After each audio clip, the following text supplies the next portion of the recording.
श्रीहरिकोटा से सफलतापूर्वक लॉन्च हुआ गगनयान मिशन का क्रू मॉड्यूल। इसरो प्रमुख ने जताई खुशी, कहा टीवी D1 के जरिए डेटा एनालिसिस से नई जानकारियां आएंगी सामने।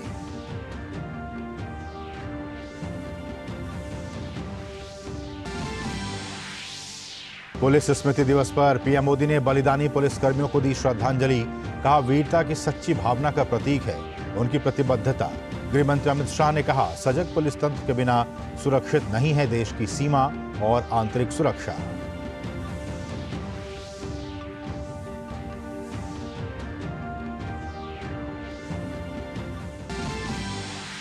ग्वालियर में सिंधिया स्कूल की 125वीं वर्षगांठ में शामिल होंगे पीएम मोदी। छात्रों का घुड़सवार दस्ता करेगा अगवानी। मल्टीपर्पज स्पोर्ट्स कॉम्प्लेक्स की आधारशिला रखेंगे पीएम।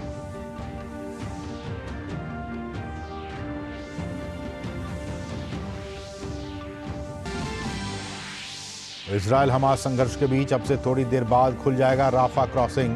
गाजा के लोगों के लिए जल्द मिलेगी मानवीय मदद।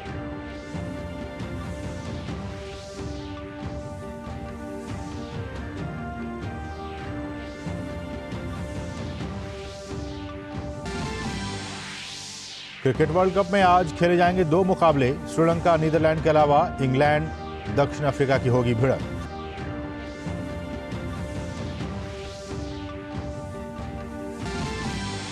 और मंदिरों में आस्था और उल्लास का माहौल। नवरात्र में आज सप्तमी पर हो रही है मां कालरात्रि की पूजा।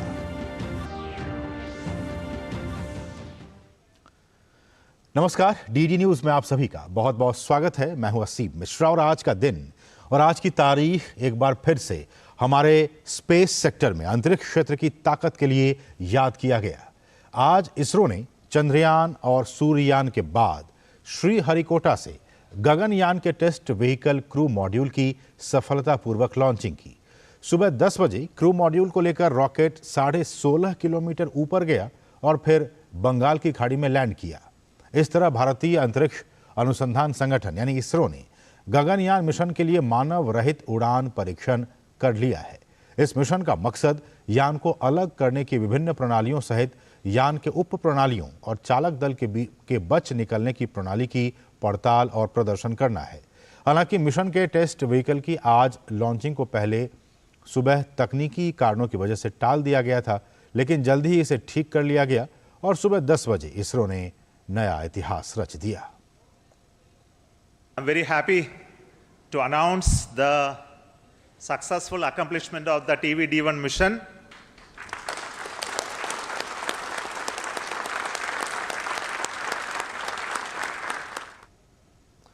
आज पुलिस स्मृति दिवस है।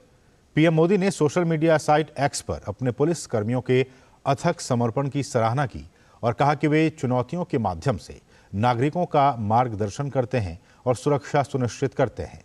सेवा के प्रति उनकी अटूट प्रतिबद्धता वीरता की सच्ची भावना का प्रतीक है। सर्वोच्च बलिदान देने वाले सभी कर्मियों को हार्दिक श्रद्धांजलि। वहीं गृहमंत्री अमित शाह ने भी पुलिस स्मृति दिवस पर राष्ट्रीय पुलिस स्मारक पर आयोजित कार्यक्रम में हिस्सा लिया। शहीद पुलिसकर्मियों को नमन किया और हमेशा देश की सुरक्षा में डटे रहने के लिए सभी पुलिसकर्मियों की सराहना की। किसी भी देश की सीमा की सुरक्षा हो या आंतरिक सुरक्षा का मामला हो, सजग पुलिस तंत्र के बगैर ये संभव हो ही नहीं सकता। सरकार के लिए, देश के लिए काम करने वाले सभी कर्मियों में सबसे कठिन अगर किसी की ड्यूटी है तो पुलिस के जवानों की होती है। और वीरता, शौर्य और बलिदान के साथ देश को सुरक्षित करना, चाहे आतंकवादियों से टक्कर लेनी हो, चाहे अपराध की रोकथाम करनी हो, चाहे विशाल भीड़ के सामने कानून और व्यवस्था की परिस्थिति को बनाए रखना हो, हमारे देश के पुलिस के जवानों ने हर मौके पर अपने आप को साबित किया है। प्रधानमंत्री नरेंद्र मोदी आज ग्वालियर में रहेंगे और सिंधिया स्कूल के 125वें स्थापना दिवस कार्यक्रम में शामिल होंगे। स्कूल के छात्रों का घुड़सवार दस्ता पीएम का स्वागत करेगा। सिंधिया स्कूल दुर्ग ग्वालियर अपना 125वां वर्षगांठ 21 अक्टूबर 2023 को मनाने जा रहा है।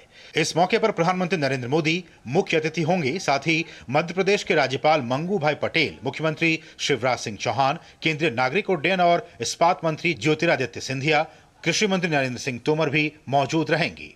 विद्यालय के छात्रों के घुड़सवार जत्थे मुख्य अतिथि की अगवानी करेंगे और उन्हें कार्यक्रम स्थल तक ले जाएंगे।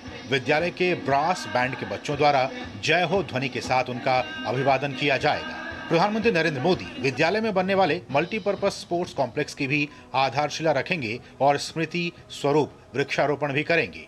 हमारा सौभाग्य है कि प्रधानमंत्री जी के दौरे में, उनके प्रवास में, वे इस अवसर पर इस काल को स्वर्णम काल के रूप में सिंधिया स्कूल के लिए परिवर्तित करने के लिए स्वयं आ रहे हैं। प्रधानमंत्री जी ने स्वयं पिछले 9 वर्षों में देश की शिक्षा के क्षेत्र को पूर्ण रूप से परिवर्तित कर दिया है। प्रधानमंत्री जी की सोच और विचारधारा सदैव रही है कि भारत का युवा एवं युवती ही भारत को इस सफर में, अमृत काल से शताब्दी काल के सफर में, भारत को एक विश्व गुरु के रूप में परिवर्तित करेगा। इस मौके पर मंच पर तैयार बच्चों द्वारा प्रधानमंत्री के समक्ष सिंधिया स्कूल का विद्यालय गीत और उत्सव गीत प्रस्तुत किए जाएंगे। प्रधानमंत्री नरेंद्र मोदी द्वारा विद्यालय और सदन से संबंधित पुरस्कार वितरित किए जाएंगे। ये स्कूल के लिए ही नहीं, इस प्रदेश के लिए, इस देश के लिए गौरव की बात है, क्योंकि इस शिक्षा संस्थान के माध्यम से वो सभी शिक्षा संस्थानों को एड्रेस करेंगे। और 125 वर्ष होने के नाते हम कई चीज़ें उनको बताना चाहेंगे कि इसका क्या इतिहास रहा है। जब वो यहाँ घुड़सवार हमारे उनको लेकर के आएंगे, हमारा स्कूल बैंड जो है, जो कर्तव्य पथ पर परफॉर्म करता आ रहा है, पहला बॉयज़ स्कूल है जो वहाँ पर परफॉर्म करता है, वो उनको रिसीव करेगा अपने परफॉर्मेंस से। और फिर हमारे बच्चे जिन्होंने वो आर्टिफैक्ट्स बनाया हुआ है वो दिखाएंगे, उनको प्रस्तुत करेंगे, और फिर हम मंच की ओर जाएंगे जहां मंच पर वो बच्चों का परफॉर्मेंस देखेंगे और वहीं पर एक स्टैम्प भी रिलीज होगा मंच के ऊपर और वहां वो अवार्ड्स देंगे। प्रत्येक वर्ष विद्यालय का सर्वोच्च सम्मान माधव अवार्ड एक ऐसे पूर्व छात्र को दिया जाता है जो देश और विदेश में अपना नाम कमा चुके हैं और समाज सेवा और लोक कल्याण से किसी न किसी तरह जुड़े हुए हैं। ये पुरस्कार भी प्रधानमंत्री के द्वारा पूर्व छात्र को प्रदान किया जाएगा। अनुज यादव की रिपोर्ट, डीडी न्यूज, ग्वालियर। रक्षा मंत्री राजनाथ सिंह ने दिल्ली के मानेकशॉ सेंटर में भारतीय सैन्य विरासत महोत्सव का उद्घाटन किया और यूएसए यानी United service institution of India को बधाई दी कि उन्होंने पहली बार भारतीय सैन्य विरासत महोत्सव आयोजित करने का प्रयास किया। रक्षा मंत्री ने कुछ सुझाव भी दिए।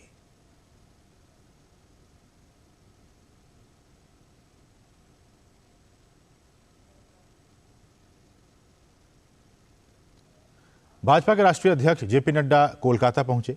पश्चिम बंगाल भाजपा अध्यक्ष सुकांत मजूमदार और पश्चिम बंगाल विधानसभा में नेता प्रतिपक्ष शुभेंदु अधिकारी ने उनका स्वागत किया।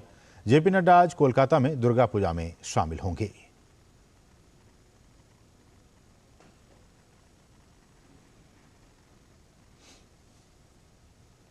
छत्तीसगढ़ कांग्रेस पार्टी के स्टार प्रचारकों की सूची जारी हो गई है। स्टार प्रचारकों की सूची में कांग्रेस अध्यक्ष मल्लिकार्जुन खड़गे, सोनिया गांधी, प्रियंका गांधी, राहुल गांधी, अधीर रंजन चौधरी समेत कांग्रेस के कुल 40 नेता छत्तीसगढ़ में प्रचार की जिम्मेदारी संभालेंगे। प्रदेश स्तर पर स्टार प्रचारकों की सूची में छत्तीसगढ़ से CM Bhupesh Baghel, deputy CM TS Singhdeo, गृहमंत्री ताम्रध्वज साहू, फूलोदेवी नेताम, मोहन मरकाम, दीपक बैज, अमरजीत भगत, डॉक्टर चरणदास महंत, प्रेम साय सिंह टेकाम, नंद कुमार साय समेत कई नेताओं को शामिल किया गया है।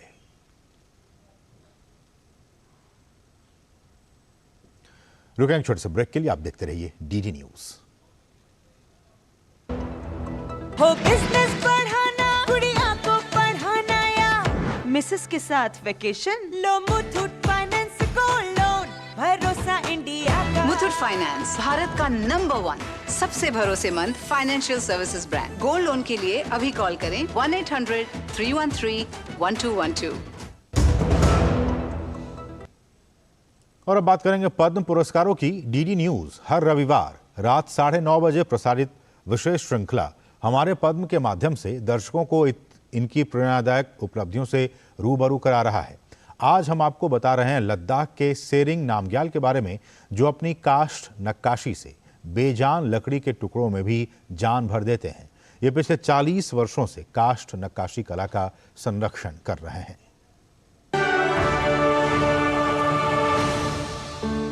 आप मेरे पीछे देख रहे हैं बेहद खूबसूरत कलाकृतियां। ये तमाम कलाकृतियां लकड़ी से बनाई गई हैं। वुड कार्विंग की कला का एक बेहद उत्कृष्ट नमूना है ये। एक कलाकृति को बनाने में करीब 15 से 20 रोज से भी ज्यादा का वक्त लग जाता है और यही वजह है कि हमारे कारीगरों के उत्कृष्ट कला के नमूने आज पूरे विश्व में अपनी एक विशिष्ट पहचान के साथ उभर रहे हैं। ऐसे ही कलाकार है सरिंग नामग्याल, जिन्होंने बचपन में स्कूल जाने का मौका नहीं मिला। उनके गांव में प्राइमरी एजुकेशन था, लेकिन उनकी शिक्षा को महत्व नहीं दिया गया और फिर करीब 20 वर्षों तक उन्होंने बढ़ई के रूप में कार्य किया। फिर उन्होंने अपने परिवार में पीढ़ी दर पीढ़ी चली आ रही नक्काशी की कला को सीखने का फैसला किया और आलम आज ये है कि पिछले 4 दशकों से ये अपनी लकड़ी की नक्काशी की कला को न सिर्फ संरक्षित कर रहे हैं, बल्कि उसका प्रचार प्रसार भी कर रहे हैं। सरिंग नामग्याल, जिन्होंने लद्दाख की इस नक्काशी की कला को दी एक नई पहचान।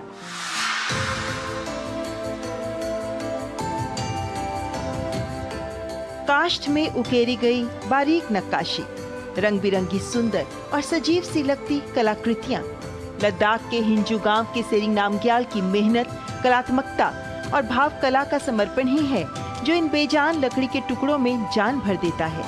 पीढ़ियों से चली आ रही काष्ठ नक्काशी की इस परंपरा को वे पिछले 40 वर्षों से आगे बढ़ाते हुए इस कला के संरक्षण में लगे हैं।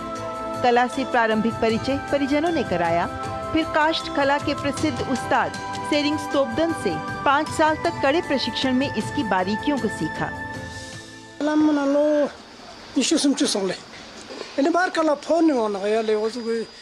मैं लगभग 20 से 30 वर्ष से वुड कार्विंग उद्योग में काम कर रहा हूँ।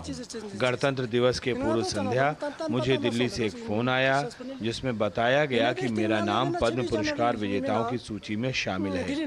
मैं बहुत खुश था। मैं युवा पीढ़ी से कहना चाहूँगा कि यदि आप कड़ी मेहनत करते हैं तो किसी दिन आपको भी पुरस्कार जरूर मिलेगा।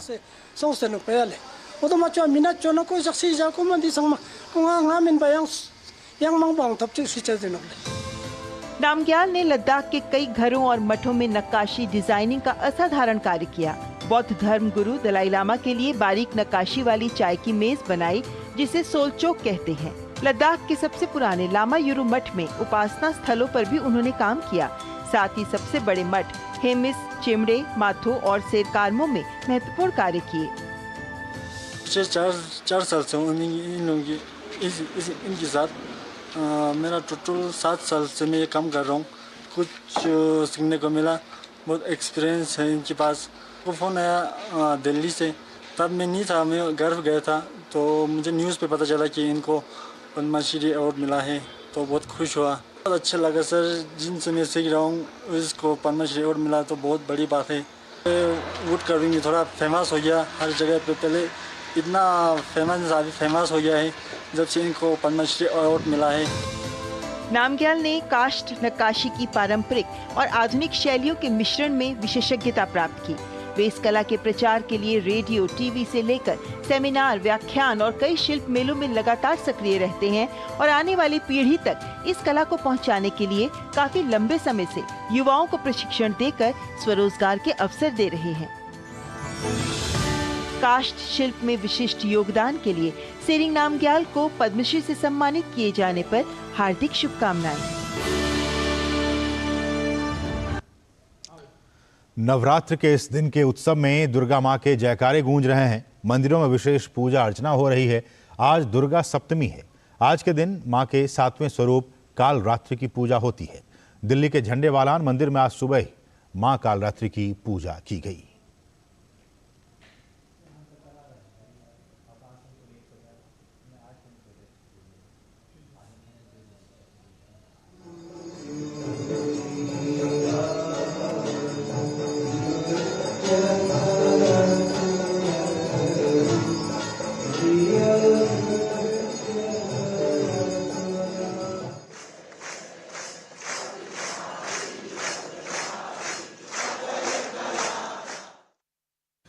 और शारदीय नवरात्रि के 7वें दिन आज मां दुर्गा के कालरात्रि स्वरूप की आराधना की जा रही है। दिल्ली के मां झंडेवाहन मंदिर में सुबह से भक्तों का तांता लगा हुआ है।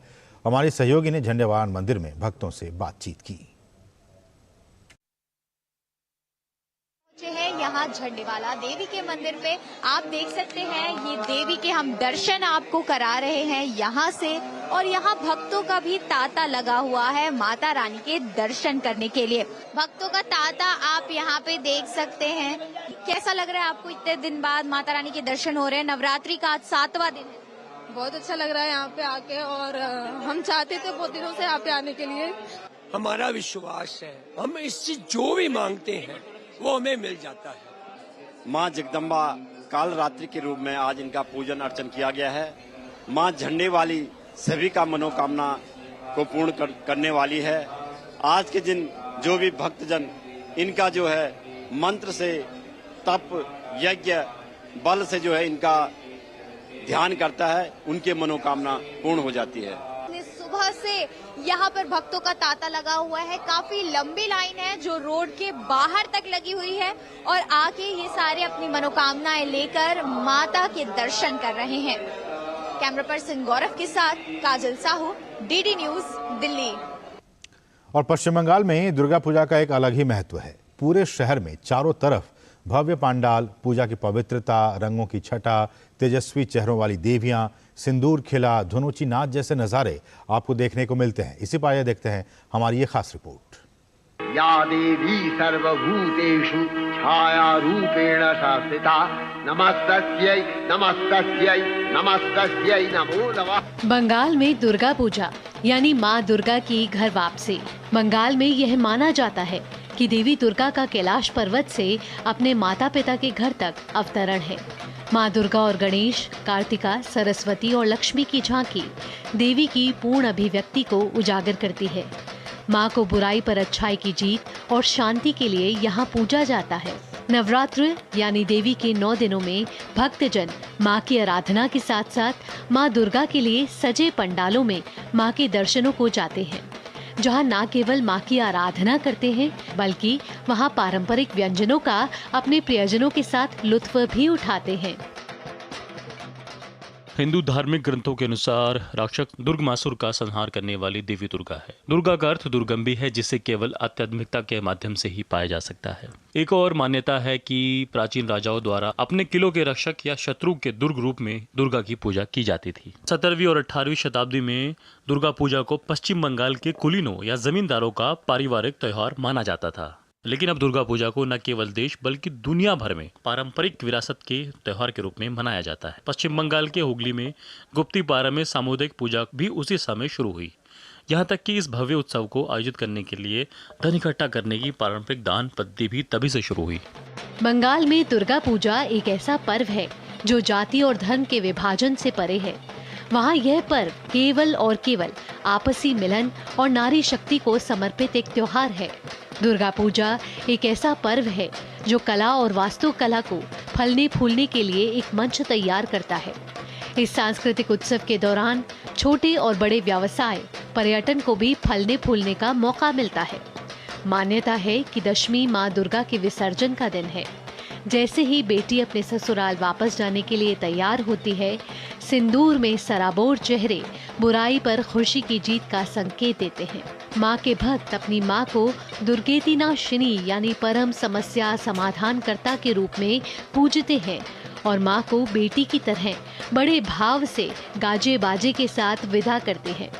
विविधता में एकता जो दुनिया में भारत की पहचान है। साल 2021 में यूनेस्को ने कोलकाता की दुर्गा पूजा को अपनी अमूर्त सांस्कृतिक विरासत की सूची में शामिल किया। Bureau report, DD news. और अब बात क्रिकेट की। आईसीसी वनडे वर्ल्ड कप के 21वें मैच में भारत का सामना न्यूजीलैंड से होगा। यह हाई वोल्टेज मुकाबला 22 अक्टूबर को धर्मशाला में खेला जाएगा।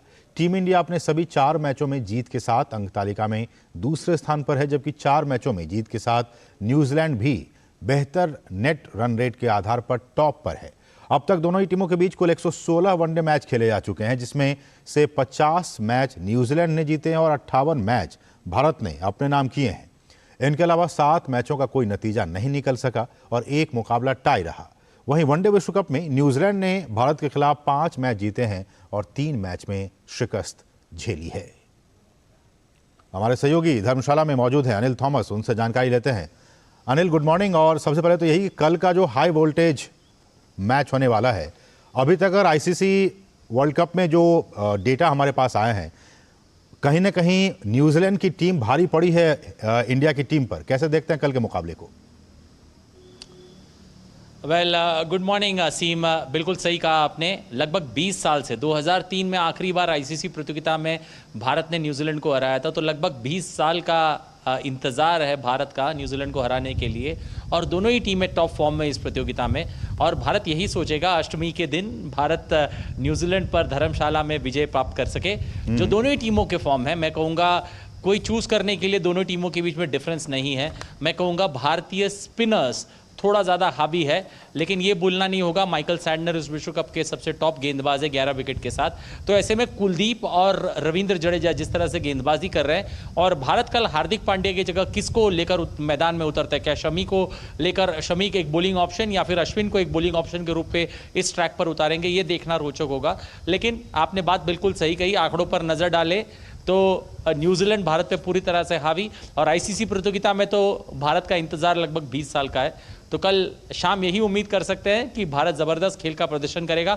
अब तक इस प्रतियोगिता में भारत ने सिर्फ चेस किया है चारों मुकाबलों में, तो और ये भी देखना रोचक होगा कि इस हाई ऑल्टीट्यूड ग्राउंड में भारत किस तरह से, क्या तैयारी के साथ, क्या अलग करने के इरादे से मैदान में उतरेगा। क्योंकि होम ग्राउंड है भारत के लिए, काफ़ी आसान होना चाहिए। ऐसे में स्ट्रेटजी आपके लिहाज से क्या होनी चाहिए भारत का न्यूजीलैंड के खिलाफ? किस तरह के बल्लेबाज और किस तरह के जो बॉलर्स हैं वो होने चाहिए कल के लिए?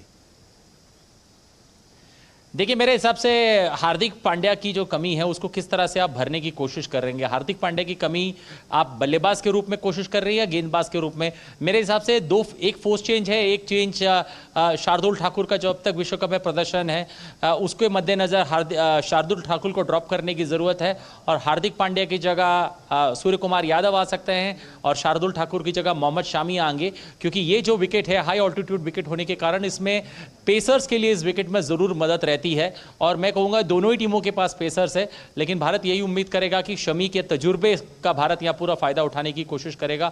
और जिस तरह से जसप्रीत बुमराह और सिराज गेंदबाजी कर रहे हैं, मैं कहूँगा टॉप क्लास गेंदबाजी अब तक हमें विश्व कप में देखने को मिला है। लेकिन ये मैच भूलना नहीं होगा कि न्यूजीलैंड भी एक टॉप क्लास टीम है इस प्रतियोगिता में। अब तक उन्होंने भी अपने विजय अभियान को जारी रखा है 4 मुकाबलों में।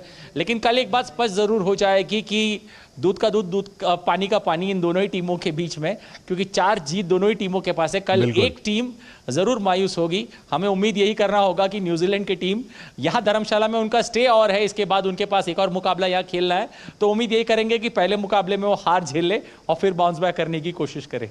चलिए, तो महाअष्टमी का कल दिन है और हम सभी को ये उम्मीद होगी कि भारत जो है वो 20 साल से नहीं जीत पाई अभी तक न्यूजीलैंड के खिलाफ आईसीसी वर्ल्ड कप में, तो उस जीत के जो सूखे है उसको वो खत्म करे। बहुत बहुत शुक्रिया अनिल, इन तमाम ताज़ा अपडेट्स को धर्मशाला से हम तक पहुंचाने के लिए बहुत बहुत शुक्रिया। बढ़ेंगे आगे और वनडे वर्ल्ड कप के आज के पहले मुकाबले में श्रीलंका का सामना नीदरलैंड से हो रहा है। नीदरलैंड्स ने टॉस जीतकर पहले बल्लेबाजी का फैसला किया है। खिताब की प्रबल दावेदार मानी जा रही साउथ अफ्रीका को हराकर उलटफेर का शिकार बनाने के बाद नीदरलैंड्स की टीम खराब फॉर्म से जूझ रही श्रीलंका के खिलाफ भी अपने लय को कायम रखना चाहेगी। नीदरलैंड को हालांकि शीर्ष क्रम से बेहतर प्रदर्शन की उम्मीद होगी। वहीं श्रीलंका इस विश्व कप में अपनी पहली जीत दर्ज करने की कोशिश करेगी। हालांकि श्रीलंका ने इस साल की शुरुआत में विश्व कप क्वालिफायर में फाइनल सहित 2 बार नीदरलैंड को हराया था, जिसके बाद दोनों टीमों ने भारत में चल रहे विश्व कप के लिए अपना स्थान सुरक्षित किया था। और वहीं दिन का दूसरा मुकाबला मुंबई के वानखेड़े स्टेडियम में इंग्लैंड और साउथ अफ्रीका के बीच खेला जाएगा। गत विजेता इंग्लैंड को इस विश्व कप में खराब शुरुआत मिली है। अपने पिछले मैच में इंग्लैंड को अफगानिस्तान के हाथों हार का सामना करना पड़ा था। वहीं साउथ अफ्रीका को नीदरलैंड्स के खिलाफ उलटफेर का शिकार होना पड़ा था। ऐसे में दोनों ही टीमें जीत की राह पर लौटना चाहेंगी। 2 बार के ओलंपिक पदक विजेता पीवी सिंधु का एक बार फिर से वापस पुराना फॉर्म देखने को मिल रहा है। डेनमार्क ओपन 2023 में पीवी सिंधु ने क्वार्टर फाइनल मुकाबले में थाईलैंड के खिलाड़ी को मात देने के साथ ही सेमीफाइनल के लिए अपनी जगह को पक्का कर लिया है। आज होने वाले मुकाबले में उनका मुकाबला कैरोलिना मारिन से होगा। इजरायल हमास संघर्ष के बीच गाजा से विदेशी नागरिकों के निकलने के लिए राफा क्रॉसिंग को आज स्थानीय समय के मुताबिक 10 बजे खोला जाएगा। इस बात की जानकारी इजरायल स्थित अमेरिकी दूतावास ने दी है। साथ ही दूतावास ने कहा है कि अगर सीमा को खोला जाता है तो ये कितनी देर तक खुला रहेगा, इसके बारे में उसके पास कोई जानकारी फिलहाल नहीं है। और हमास ने बंधक बनाई गई अमेरिकी मां बेटी को रिहा कर दिया है। इस अमेरिकी बंधकों की पहचान शिकागो क्षेत्र के निवासी जूडिथ ताई रैनन और उनकी बेटी नताली शोशना रैनन के रूप में की गई है, जिनके बारे में इजरायल ने कहा है कि वे मध्य इजरायल में एक सैन्य अड्डे की ओर जा रहे थे ताकि वे फिर से मिल सकें। इजरायल द्वारा जारी की गई एक तस्वीर में इस अमेरिकी मां बेटी को कैप्टिव्स एंड मिसिंग के लिए इजरायल के समन्वयक गैल हिर्श के साथ दिखाया गया है। हमास द्वारा रिहा करने के बाद इस पर प्रतिक्रिया देते हुए इजरायल के प्रधानमंत्री बेन्यामिन नेतन्याहू ने कहा कि मां और बेटी का हमास द्वारा किडनैप कर लिया गया था जब वे किबुत्ज नाहल ओज में रह रहे थे। और गाजा से 2 अमेरिकी बंधकों की रिहाई के बाद अमेरिकी विदेश मंत्री एंटनी ब्लिंकन ने कहा है कि इजरायल में अमेरिकी दूतावास की एक टीम जल्दी ही रिहा किए गए अमेरिकी नागरिकों से मुलाकात करेगी। ब्लिंकन ने दोनों बंधकों की रिहाई सुनिश्चित करने में सहायता के लिए कतर को धन्यवाद दिया।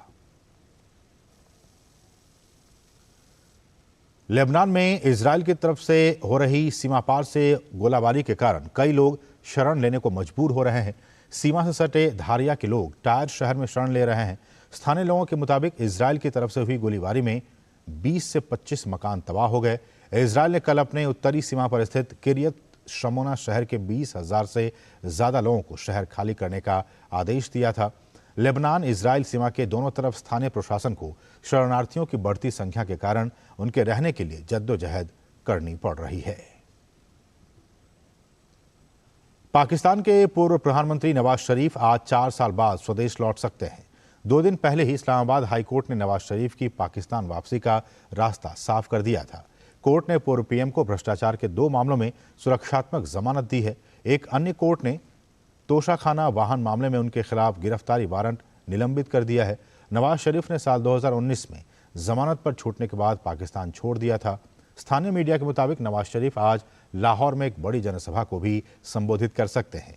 नवाज शरीफ के स्वदेश लौटने को लेकर सुरक्षा के पुख्ता इंतजाम किए गए हैं। तो इसके साथ इस बुलेटिन में बस इतना ही। हमें दीजिए अनुमति। नमस्कार।